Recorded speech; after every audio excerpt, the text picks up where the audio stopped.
Hello dear students, प्यारे बच्चों। आज हम गणित मंजरी क्लास 9 मैथमेटिक्स न्यू एनसीईआरटी, ठीक है, आपकी जो नई वाली एनसीईआरटी गणित मंजरी, उसका chapter 5 I am up and round का एक्सरसाइज सेट 5.6 का क्वेश्चन नंबर 2 और क्वेश्चन नंबर 3, ये दो क्वेश्चन आज के इस वीडियो में हम देखने वाले हैं। ठीक है, इसके पहले कि अगर आपने नहीं देखे होंगे, चैनल पर पूरा कोर्स बना हुआ है, वहाँ जाकर के आप समझ सकते हो, देख सकते हो। तो क्वेश्चन नंबर 2 पहले हम सोल्व करेंगे, फिर क्वेश्चन नंबर 3 हम सोल्व करेंगे। क्वेश्चन नंबर 3 इजी है, इसमें कुछ नहीं करना है आपको, मैं आपको वैसे ही बता दे रहा हूँ। आपको यहाँ पर x की वैल्यू फाइंड करना है। इन दोनों का योग होता है 180। 180 में से अगर ये 100 है तो x की वैल्यू जाएगी आपकी 80। चलिए पहले क्वेश्चन नंबर 2 यहाँ पर हम बारीकी से देखते हैं। क्वेश्चन नंबर 2 क्या बोल रहा है। Let A and B 2 point on a circle with centre O. चलिए क्वेश्चन नंबर 2 यहां पर हम देखेंगे। देखो क्वेश्चन नंबर 2 क्या बोल रहा है। क्वेश्चन नंबर 2 बोल रहा है, क्वेश्चन 2 बोल रहे हैं यहां पर आपको एक सर्कल दिया है, एक सर्कल पर सेंटर आपका ओ है, ठीक है ओ, और ए एंड बी, ए और बी यहां पर क्या है, 2 पॉइंट है। चलो ये हो गया आपका एक पॉइंट ए और ये हो गया आपका दूसरा पॉइंट बी। अब पहला बोल रहा है are there point X and X Y on the circle on the same side of A B, है ना। एक्स और वाई यहां पर दो पॉइंट है जो कि सेम साइड ए बी के सेम साइड में, देखो ए बी के सेम साइड में, ये हो गया ए, ये हो गया बी। इस ए बी के सेम साइड मतलब एक ही तरफ एक पॉइंट है एक्स और दूसरा पॉइंट है वाई, ठीक है ना। एक्स और वाई दो पॉइंट है ना। तो such that angle A X B, angle A X B कहां बनेगा, ये बनेगा। देखो ये होगा पॉइंट ए, ये हो गया पॉइंट एक्स और ये हो गया B, angle A X B, ये वाला एंगल ए एक्स बी, ये वाला एंगल, ठीक। और इज डिफरेंट, क्या डिफरेंट होगा फ्रॉम ए बाय बी से।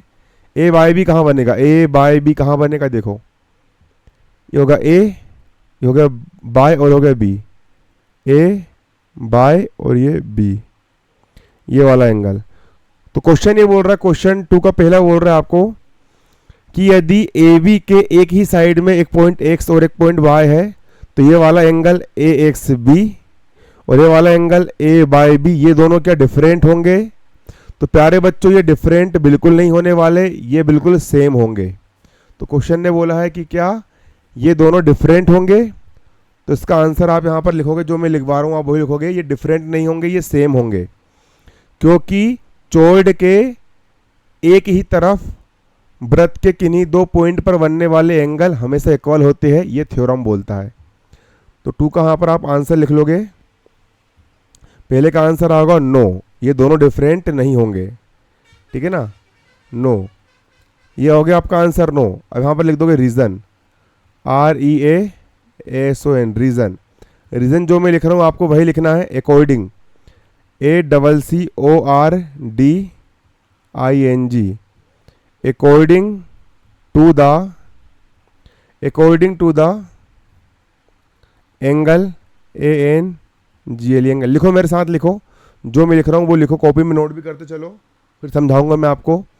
According to the angle subtended, SUBTENDED, subtended Y N arch, ARC, arch in the same segment, SEGMENT, same segment, theorem, THEOREM, theorem, all angles ANGLES, angles formed, Formed, formed by a chord, Chord, chord on the same, same, same, chord on the same side, side, side of, same side of the, the circle, circle, circle are equal, equal, equal. ठीक है, ये देखो, तो पहला question ने पूछा है आपको, पहले क्वेश्चन ने पूछा है कि angle A X be different होगा एंगल ए बाई बी से, ये वाला एंगल ए एक्स बी, ये वाला एंगल, ये वाले एंगल ए बाई बी से क्या डिफरेंट होगा। तो देखो, according to the angle subtended, इसका मतलब होता है Y N arch in the same segment, same segment, देखो ए से लेकर के बी, और यहाँ पर ये जो आर्च बना ये, इसको हम बोलेंगे सेगमेंट, है ना, ये सेम सेगमेंट कहलाएगा। तो ये वाला एंगल भी इसी सेगमेंट में बना है, और ये वाला एंगल भी इसी सेगमेंट में बना है। ठीक है, इसी सेगमेंट में बना है ना, एक ही सेगमेंट में बना है। देखो, according to the angle subtended, है ना, एंगल सबटेंडेड के अनुसार, by arch in the same segment, अगर एक ही सेगमेंट में कोई आर्च बना है, एक ही सेगमेंट में कोई आर्च बना है, तो थ्योरम बोलता है all angle form by a chord on the same side of the circle are equal. ठीक है, तो आपका थ्योरम बोलता है कि चोर्ड किसी सर्कल के चोर्ड के एक ही तरफ का जो आर्च होता है, उस पर बनने वाले एंगल, ये सारे एंगल क्या होते, इक्वल होते, इसलिए ये वाला एंगल और ये वाला एंगल डिफरेंट नहीं होगा, बल्कि ये दोनों एंगल कैसे होंगे, इक्वल होंगे। ठीक है, आप ये लिख लोगे, ऑल एंगल मतलब सारे कोण form by a chord on the same side, जो कि चोर्ड पर बनते हैं एक ही साइड में, of the circle are equal, वो सब कैसे होते, इक्वल होते, इसलिए ये वाला एंगल और ये वाला एंगल, दोनों एंगल कैसे होंगे, इक्वल होंगे। अब दूसरा क्वेश्चन बोल रहा है, इट इज ट्रू डेट, क्या ये ट्रू होगा, एंगल ए एक्स बी, ये वाला एंगल ए बाई बी, और एंगल ए बाई बी वाला एंगल, क्या ये दोनों एंगल इक्वल होंगे, angle A X B, angle A by B दोनों के इक्वल होंगे। Then X and Y lie on the same side of circle, क्या ये वाला एंगल और ये वाला एंगल दोनों एंगल इक्वल होंगे, तो बिल्कुल इसका आंसर आएगा यस, दोनों एंगल होंगे इक्वल। ठीक है, तो दूसरे का आंसर क्या लिख लोगे, यहाँ पर लिखोगे आप दूसरा का आंसर लिख लोगे यहाँ पर यस मतलब हाँ। अब यहाँ लिख लोगे रीजन, REASON, इसका रीजन क्या आएगा, इसका रीजन भी लिख लोगे आप यहाँ पर, इसका रीजन लिख लोगे,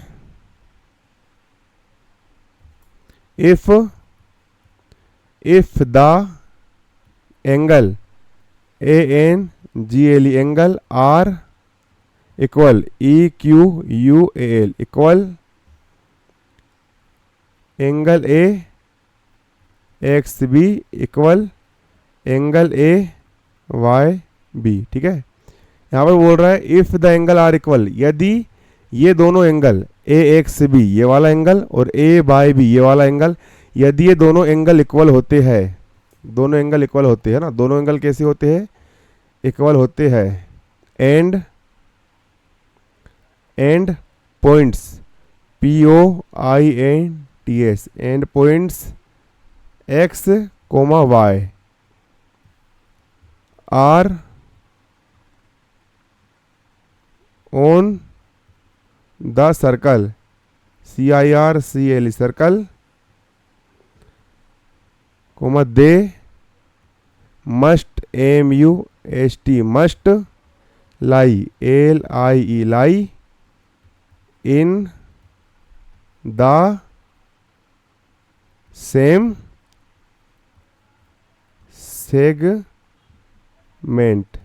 सेगमेंट, इतना आपको लिख देना है।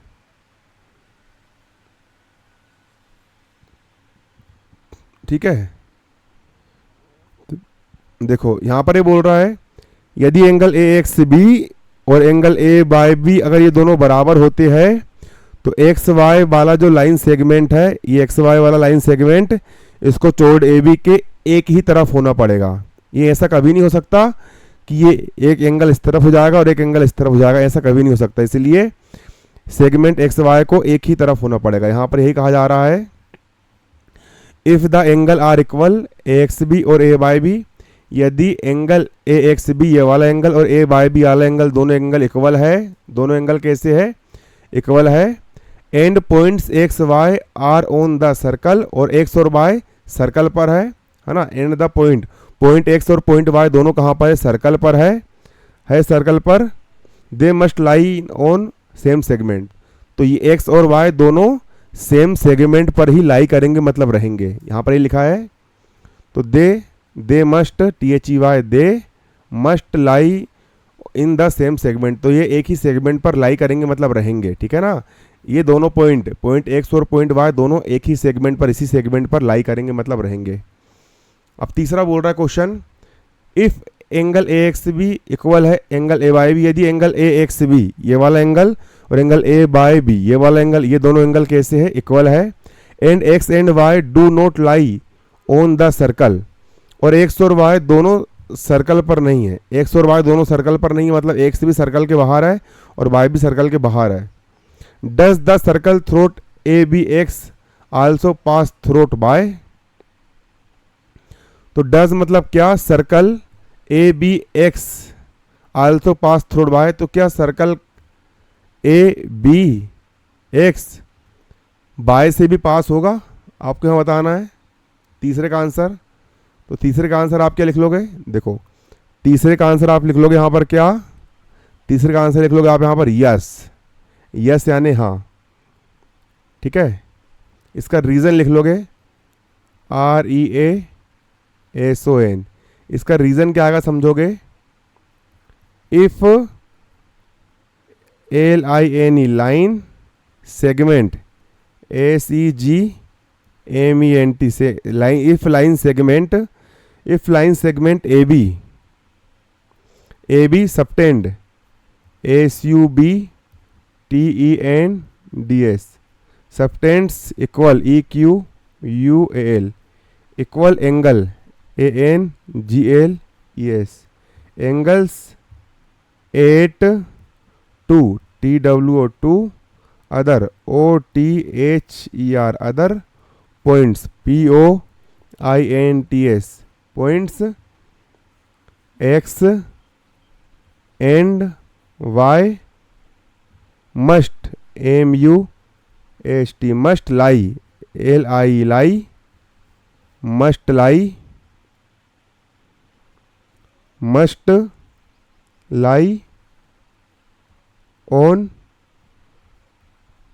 On the same SAME same circle CIRCLE circle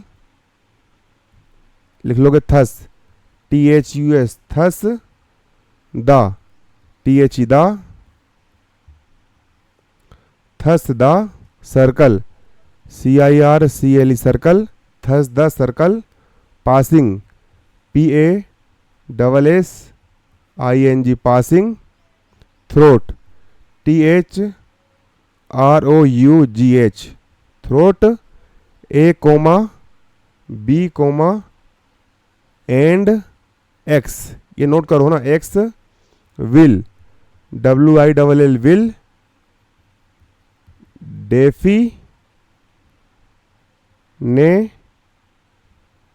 definitely pass PASS pass, throat THROUGH throat Y। अब इसको हम समझेंगे यहाँ पर ये क्या कह रहा है, देखो अब क्वेश्चन 3 क्या बोल रहा है, आप क्वेश्चन 3 समझोगे। क्वेश्चन 3 बोल रहा है, क्वेश्चन 3 क्या बोल रहा है, देखो क्वेश्चन 3 बोल रहा है आपका, इफ एंगल AXB, यदि एंगल AXB और एंगल A बाय बी दोनों इक्वल है, एंगल AXB ये वाला एंगल और angle A by B, angle A by B दोनों क्या है, इक्वल है, बराबर है। And X and Y do not lie on the circle, और पॉइंट एक्स और वाई इस सर्कल पर लाई नहीं करते, मतलब सर्कल पर नहीं है ना। तो क्या ए बी और एक्स से होकर गुजरने वाला वृत्त बाय से भी होकर गुजरेगा? तो क्या ए बी एक्स से होकर गुजरने वाला वृत्त बाय से होकर भी गुजरेगा? समझो यहां पर ये बोल रहा है कि देखो ये हो गया, देखो एक पॉइंट हो गया आपका यहां पर ए, दूसरा पॉइंट हो गया आपका बी, और एक पॉइंट है आपका एक्स और दूसरा पॉइंट है आपका यहां पर क्या, वाई। और ये वाला एंगल ए एक्स बी, ये वाला एंगल ए एक्स बी, इसको हम पढ़ेंगे एंगल ए एक्स बी, ये वाला एंगल। और इस एंगल को हम पढ़ेंगे क्या, इस एंगल को हम पढ़ेंगे एंगल ए बाय बी, इस एंगल को हम पढ़ेंगे एंगल ए बाय बी, ये वाला एंगल ए वाई बी, ठीक है।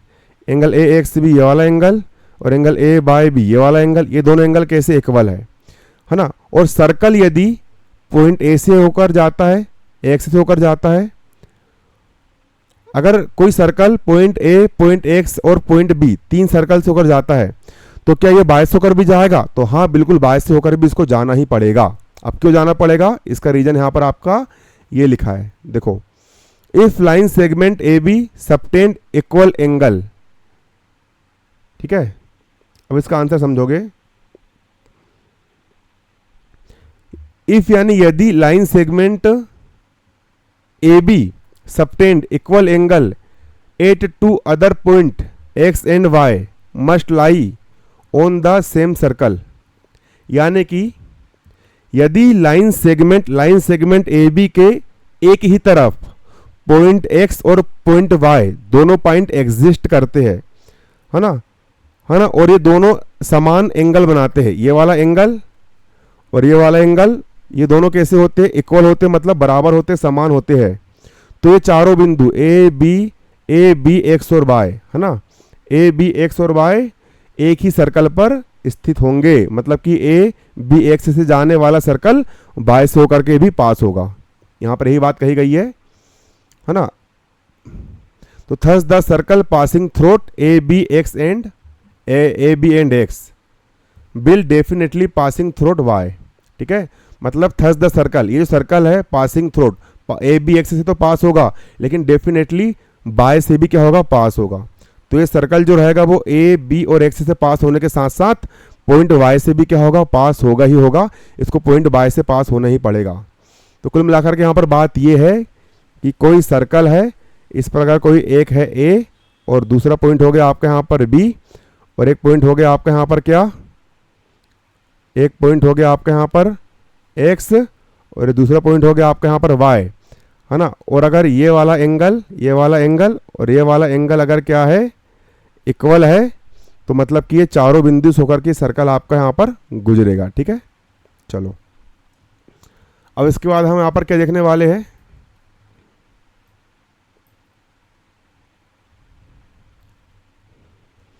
इसके बाद यहां पर हम देखने वाले हैं क्या,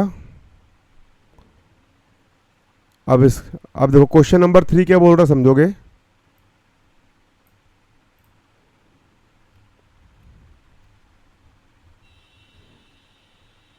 ये क्वेश्चन नंबर 3,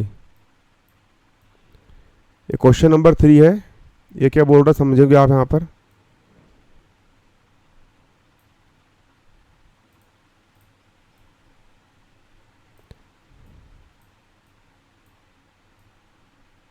ये क्वेश्चन नंबर 3 क्या बोल रहा देखो, क्वेश्चन नंबर 3 बोल रहा find x in figure.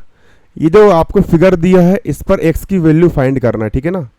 X की वैल्यू क्या करना है आपको यहाँ पर, फाइंड करना है, ठीक है।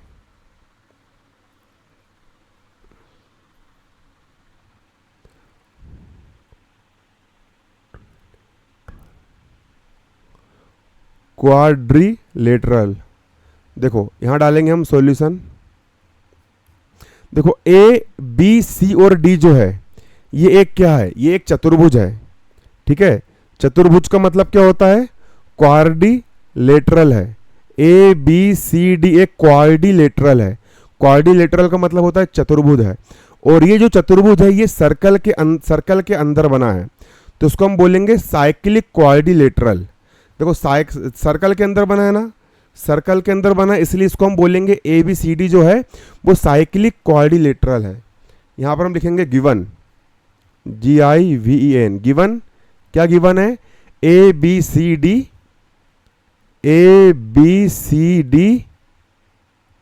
Is a cyclic CYCLIC cyclic quadrilateral, QUADRI quadri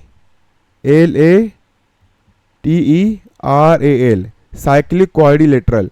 A B C D एक क्या है? ए बी सी डी एक साइक्लिक क्वाड्रिलेटरल है, मतलब कि सर्कल के अंदर चतुर्भुज बना है ना।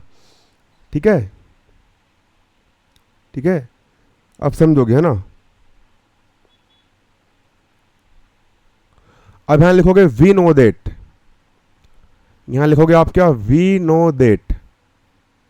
यहां लिखोगे आप we know KNOW know that, we know that. We know that मतलब हम जानते हैं कि ये साइक्लिक क्वाड्रिलेटरल जो होता है, इसके जो आमने सामने के एंगल होते हैं इनका सम होता है 180 डिग्री। ये हमको पता है कि ये वाला एंगल और ये वाला एंगल, दोनों एंगल को यदि हम सम करेंगे तो ये 180 डिग्री आएगा। तो we know that the sum SUM sum of opposite OPPOSIT opposite angle ANGLES angles of a cyclic CYCLIC cyclic quadrilateral QUADRILATERAL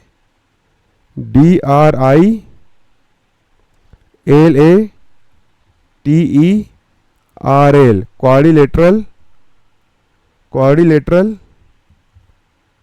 is 180 degree. हम जानते हैं कि सम ऑफ अपोजिट एंगल, इसके जो अपोजिट एंगल है ये वाला एंगल, इसका अपोजिट ये वाला एंगल है, ये दोनों जो अपोजिट एंगल है इन अपोजिट एंगल का सम है ना 180 डिग्री होता है। कितना होता है? इन दोनों का सम 180 डिग्री होता है। किसमें? साइक्लिक क्वाड्रिलेटरल में। ये जो बना है आपका ये साइक्लिक क्वाड्रिलेटरल बना है क्योंकि ये सर्कल के अंदर है, तो उसमें अपोजिट एंगल का जो सम होगा प्लस होगा वो 180 डिग्री होगा। तो नीचे लिख देंगे हम क्या? नीचे लिख देंगे हम क्या? नीचे हम लिख देंगे इसीलिए ये वाला एंगल D प्लस ये वाला एंगल B, ये दोनों जो अपोजिट साइड के एंगल है इन दोनों एंगल का सम होगा आपका 180 डिग्री।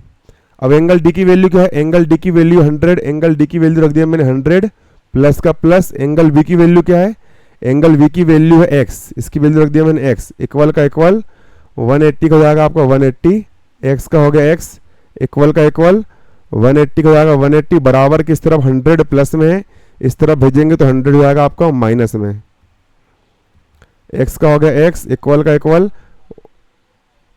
180 में से 100 गया, ये बचेगा आपका 80 डिग्री और ये हो गया आपका आंसर।